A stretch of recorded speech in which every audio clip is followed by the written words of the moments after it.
Hello. I hope you're having an okay day, night, midday, whatever it is when you're watching this. I'm recording this video specifically for Christmas, the holidays, whatever. I'm sure people will watch it after that point, and that's fine too. If this is ever a video you want to come back to, you're more than welcome to. Of course, it's free to access for everybody, but that's the purpose of this video. My reasoning for making this video is specifically for the people who don't have anybody to spend holidays with. Or maybe you do, but you don't want to see those people. This video is for you.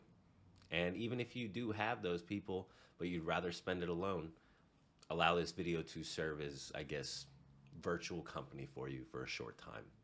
And I think that's important because a lot of the time that's what we need as human beings, interaction. Even if it's not direct interaction, those are the people I'm recording this for.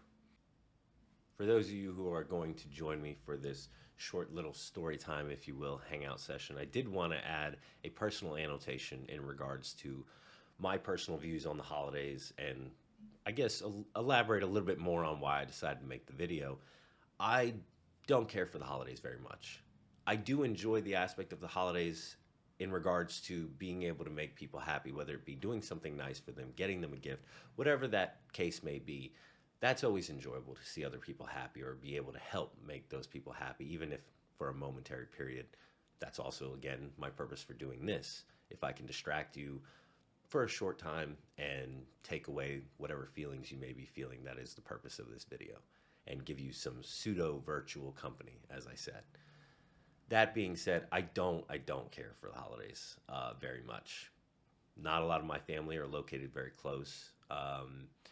A lot of reasons to that, none of which are their fault. It's by choice. I'm usually very much a recluse and a homebody when it comes to the holidays, just because I feel a lot of the time during the holidays people put on this front of trying to be something they're not. Another reason why I don't like New Year's resolutions. I think if you actually want to affect some change in your life, you should do it anytime you're ready, not because it's the new year. I think if you're ready to make a big positive impact and change in your life, you can do it at any time. You just got to make the choice to do it.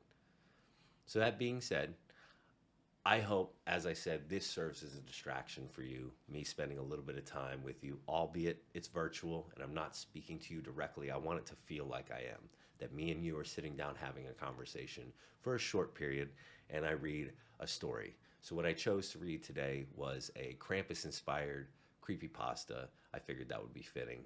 You know, it's Christmas, but it's still on brand with the horror. So I hope you enjoy this short story, and then after I'm done, I will offer you some words of encouragement at the end, and then I will bid you adieu to enjoy the rest of your day or your night.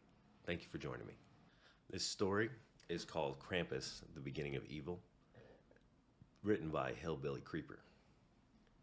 Come, young children, gather round, for I will tell you a story that has been found. These tales not only have Santa and his sleigh, but something much, much darker. For this Christmas day, it's a story of Krampus and how he came to be. So listen carefully and be good boys and girls. Pay attention to this chilling tale. Many centuries ago, there were two brothers. One of the brothers went by the name of Nicholas Claus, while his young brother was known as John Claus. Born as twins, the two brothers grew up alongside each other, and like any brothers are usually known to be, they had good times and bad, happy times and sad. But as they got older, they went their separate ways. Nicholas to Turkey to help the poor, while John traveled to Germany, where he had met the love of his life. John's wife fell pregnant, and while with child during that cold winter's night, as she was walking home from a friend's house, a few naughty children startled her and had given her a fright. All harmless fun, most would say, but as they taunted and teased her that cold, harsh night, one of the pesky children thought it would be funny if he pushed the poor pregnant woman around, shoving her and taunting her. He laughed as he terrorized this fear-stricken mother-to-be, that is, until she lost her footing and fell. Her pregnant belly was first to make contact, and then her head hit hard on the cobblestones as blood gushed and sprayed the white snow. When the news reached John the next day, he was filled with sorrow and immense rage. His heart cascaded black, and his skin began to turn gray. He wanted those young vandals to pay for their wrongdoings. They had to be punished for being bad seeds amongst the good. So John set out and began hunting them down one by one. Earlier, John had fashioned himself some rather unique equipment. He had a bunch of switches and chains, had made quite a nasty makeshift whip.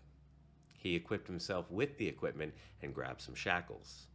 John thought to himself as he prepared to avenge his wife and their unborn child, "I will make them pay for what they did to my beloved that winter's day." He found each and every one of the vermin that had led his wife to her unfortunate death.